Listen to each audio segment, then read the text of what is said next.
अस्सलामुअलैकुम। आज हम करेंगे नंबर थ्योरी का चैप्टर नंबर 5 फेरमैन थ्योरम की एक्सरसाइज 5.2। एक्सरसाइज 5.2 का सवाल नंबर 2 का बी पार्ट। सवाल नंबर 2 का बी पार्ट में वो ये कहता है कि if GCD A42 is equal to 1, जो GCD है A और 42 की वो 1 है, मीन A कोई ना कोई वैल्यू है और 42 एक वैल्यू एक और वैल्यू है। ये दोनों वैल्यू A और 42 किसी एक वैल्यू पे तकसीम नहीं होती। जब दो वैल्यू किसी भी एक वैल्यू पे तकसीम ना हो उनकी GCD क्या होती है, 1 होती है। आगे कह रहा है कि show that 168 is equal to 3 multiply by 7 multiply by 8। वो कह रहा है कि 168 को हम ले सकते हैं 3 multiply by 7 multiply by 8 divides a की पावर 6 माइनस 1, और 168 जो वैल्यू है वो डिवाइड करती है a की पावर 6 माइनस 1 को। जो इस सवाल में हमारे पास गिवन है वो गिवन है GCD A42 is equal to 1, और जो हमने फाइंड करना है वो करना है a की पावर 6 माइनस 1 जो वैल्यू है वो डिवाइड होती है 168 पर। सबसे पहले हम इसको ज़रा सिंपल फॉर्म में लिखने की कोशिश करते हैं और इसको समझने की कोशिश करते हैं कि हम इसको कैसे फाइंड कर सकते हैं। 168 डिवाइड्स a की पावर 6 माइनस 1 मीन्स के 1 a की power 6 minus 1 is equal to 0 mod 168। ये मैंने आपको फर्स्ट लेक्चर में बताया था, जब कोई वैल्यू किसी वैल्यू पे डिवाइड्स होती हो तो उसका रिमाइंडर क्या आता है, 0 आता है, तो उसको हम इस फॉर्म में लिख सकते हैं। अब इस इक्वेशन में दोनों साइड पे मैं +1 ऐड कर देता हूँ। a की पावर 6 माइनस 1 प्लस 1 कितना हो जाएगा, +1 और -1 कर देगा, a की पावर 6 पर देगी, और जो वैल्यू में मैं ऐड करूँगा वही मुझे रिमाइंडर में ऐड करना पड़ेगा, तो 0 + 1 आ जाएगा। तो a की power 6 is equal to 1 mod 168। अब हमें ये इस इक्वेशन से ये बनाने की कोशिश करनी है। अगर हमारे पास ये फाइंड होगा तो हम ऑटोमेटिकली यहाँ पर पहुँच जाएंगे। तो अब हमें थोड़ी सी आसानी नज़र आ रही है इस इक्वेशन को सॉल्व करने में, इस सवाल को सॉल्व करने में। तो अब इनकी GCD इज इक्वल टू 1 है और 142 अगर प्राइम नंबर होगा तो इसको मैं बाय फेरमैन थ्योरम से इस इक्वेशन को सॉल्व कर लूँगा, और 42 प्राइम नंबर नहीं है तो इसको मैं लिख सकता हूँ गिवन GCD A और 42 इज इक्वल टू 1, और 42 को मैं लिख सकता हूँ 7 मल्टीप्लाई बाय 3 मल्टीप्लाई बाय 2। अब 7 मल्टीप्लाई बाय 3 असल में हमने फाइंड करना ये, और 168 7 मल्टीप्लाई बाय 3 ये दो क्वेश्चन इसमें इसी क्वेश्चन में भी आ रही है, और 8 नहीं आ रहा बस। और हम इन दो वैल्यू को यूज करते हैं फेरमैन थ्योरम में एक कंडीशन बनाने की कोशिश करते हैं। बाय फेरमैन थ्योरम a की power p minus 1 is equal to 1 mod p। ये हमारे पास फेरमैन थ्योरम की स्टेटमेंट है, और इस स्टेटमेंट में क्या कहा हुआ है, और p और a की जो GCD है वो 1 हो, ये हमें थ्योरम में कंडीशन है, मतलब a और p आपस में डिवाइड ना होते हो। अब मैं पुट करता हूँ if p is equal to 7 और p is equal to 3 by put in Fermat theorem. Fermat theorem में हम ये दो वैल्यू पुट करते हैं p की जगह। अगर मैं इस क्वेश्चन में 7 पुट करता हूँ तो हमारे पास ये क्वेश्चन आती है कैसे, a की पावर 7 माइनस 1 6 आ गया, तो a की power 6 is equal to 1 mod 7।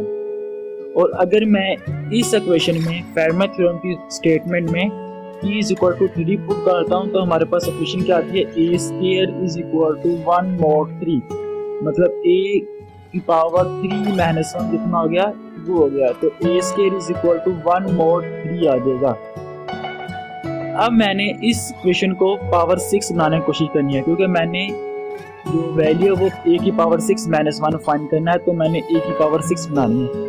तो ये पहले से a की पावर 6 बनी है, इसको मैंने इस इक्वेशन को छेड़ने की कोई जरूरत नहीं है, और इसको मैंने 6 बनाने की कोशिश करनी है। तो taking cube on both side given equation, इस इक्वेशन को मैं दोनों साइड पर क्यूब लेता हूँ। अगर मैं इस वैल्यू का क्यूब लूँगा तो मुझे रिमाइंडर का भी क्यूब लेना पड़ेगा, तो a की power 6 is equal to 1 mod 3 आ जाएगा, क्योंकि a की पावर 2 की पावर का 3 आएगी, तो 3 2 6 हो जाएगा, a की पावर 6 आ जाएगी, और 1 का क्यूब भी 1 होता है, तो 1 का क्यूब 1 आ गया, तो mod 3 आ गया। हमारे पास इक्वेशन 1 है, ये इक्वेशन 2 आ गई। अब हमने फाइंड करना है 8 वाले रिमाइंडर 8 फाइंड करने हैं। अगर रिमाइंडर 8 फाइंड आ जाएगा तो बाय इक्वेशन 1 एंड 2 और रिमाइंडर 8 वाले इक्वेशन तीनों को इक्वेशन को यूज़ करते हुए मैं इससे ये स्टेटमेंट फाइंड कर लूँ, जैसे हमें लास्ट सवाल में पार्ट नंबर ए में फाइंड किया था। तो अब मैंने 8 कैसे फाइंड करना है। If 8 is not a prime number, और 8 जो है वो प्राइम नंबर नहीं है, तो इसको मैं फेल्डमैन थ्योरम से प्रूव नहीं कर सकता। तो मैं a square is equal to 1 mod 8 ले लेता हूँ। मैं लेट कर लिया a square is equal to 1 mod 8 है। अगर ये मैंने स्टेटमेंट आपकी तरफ से फर्ज की है और मैं कंडीशन लगाता हूँ, तो इफ a इज इवन, अगर a इवन है देन GCD a और 8 इज नॉट इक्वल टू 1, और GCD a और 8 की जो 1 नहीं होगी। फॉर एग्जांपल यहाँ पे मैं a पुट करता हूँ 2, तो 2 और 2 4 आ जाएगा, 4 और 8 की GCD 1 नहीं होती। फॉर एग्जाम्पल यहाँ पुट करता हूँ 10 का 100 हो जाएगा, और 10 का स्क्वायर 100 आ जाएगा। 100 और 8 की GCD 8 मतलब 1 नहीं होती। फॉर एग्जाम्पल 100 और 8 मतलब 2 पे दोनों वैल्यू तकसीम हो रही है, और 4 पे भी दोनों वैल्यू तकसीम हो रही है, मतलब 100 और 8, इसलिए इनकी GCD क्या है वो 1 नहीं है।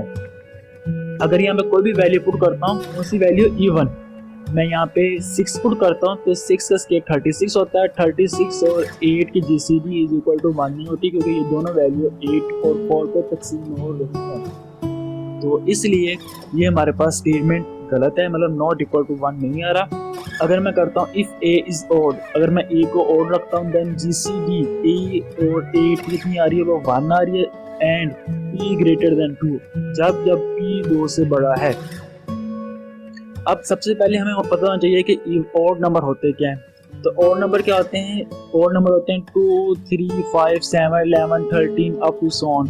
और मैंने कंडीशन क्या लगा दी, अगर 2 से बड़ा है तो मैं यहाँ पे 3 पुट करता हूँ। एक जगह मैंने 3 पुट किया तो 3 का स्क्वायर 9 आ गया, और 9 को 8 पे डिवाइड किया तो रिमाइंडर क्या आता है 1 आता है। अगर मैं इसको a को 5 पुट करता हूँ और मैंने a को 5 पुट किया तो 5 अगर 25 आ गया, तो 8 पे तकसीम किया तो 8 3 का 24 आ गया, 24 तो रिमाइंडर क्या आ गया दोबारा 1 बच गया। अगर मैं 7 पुट करता हूँ तो 7 7 का 49 आ गया, 49 तो 8 6 का 48 होता है, तो 49 एक रिमाइंडर 1 रिमाइंडर दोबारा बचेगा। तो हमारे पास अगर ये कंडीशन हो, ये वाली कंडीशन सेटिस्फाई करिए इस इक्वेशन को, तो मैं लिख सकता हूँ a square is equal to 1 mod 8। कब if a is odd and a जो p है वो क्या हो ग्रेटर देन 2 हो। सॉरी a यहाँ पे लिखना था, a क्या हो ग्रेटर देन 2 हो, तो a हमारे पास ये वैल्यू यहाँ पे भी a ही आना था। तो taking cube on both side, क्योंकि मैंने a की पावर 6 फाइंड करना है, तो a की पावर 2 की पावर 3 इज इक्वल टू 1 की पावर 3 mod 8, तो a की power 6 is equal to 1 mod 8। अब हमारे पास जो इक्वेशन 1 थी वो थी a की power 6 is equal to 1 mod 7, और हमारे पास सेकंड इक्वेशन थी a की power 6 is equal to 1 mod 3। हमारे पास जो थर्ड इक्वेशन आ गई है वो आ गई है a की power 6 is equal to 1 mod 8। अब मैं तीनों इक्वेशन को यूज करते हुए इक्वेशन फाइंड करने की कोशिश कर रहा हूँ, जैसे हमने पार्ट ए में किया था। मैंने तब भी आपको बताया था अगर किसी 2 इक्वेशन या 3 इक्वेशन या 4 इक्वेशन, कितनी भी इक्वेशन हो सकते हैं जिनकी लेफ्ट हैंड साइड सेम हो, जैसे तुम तीनों इक्वेशन में क्या है a की पावर 6 है, और तीनों इक्वेशन में रिमाइंडर क्या हो वो सेम हो, जैसे यहाँ पे 1 है, यहाँ पे भी 1 है, यहाँ पे भी 1 है। तब क्या होता है इनके जो मॉड के बाद वैल्यू होती है जिन पे तकसीम हो रही होती है तीनों वैल्यू, वो आपस में मल्टीप्लाई हो जाती हैं। फॉर इक्वेशन 1, 2 एंड 3 a की power 6 is equal to 1 mod 3 multiply by 7 multiply by 8, तो 7 मल्टीप्लाई 3 मल्टीप्लाई बाय 8 कितना होता है 168 होता है। a की power 6 is equal to 1 mod 168। मैं दोनों साइड पे -1 ऐड कर देता हूँ, तो -1 ऐड किया तो ये 0 हो गया, तो a की power 6 is equal to -1 is equal to 0 mod 168। और मैंने कब कहा था कि रिमाइंडर कब 0 आता है, तो मीन के ये वैल्यू इसको डिवाइड करती है, तो 168 डिवाइड्स a की पावर 6 -1। ये हमने प्रूव करना था, जो हमने प्रूव कर लिया है। इंशाल्लाह उम्मीद है तो आपको इस बात समझ आ गई होगी। इंशाल्लाह नेक्स्ट वीडियो में आपसे मुलाकात होती है, तब तक अल्लाह हाफिज़।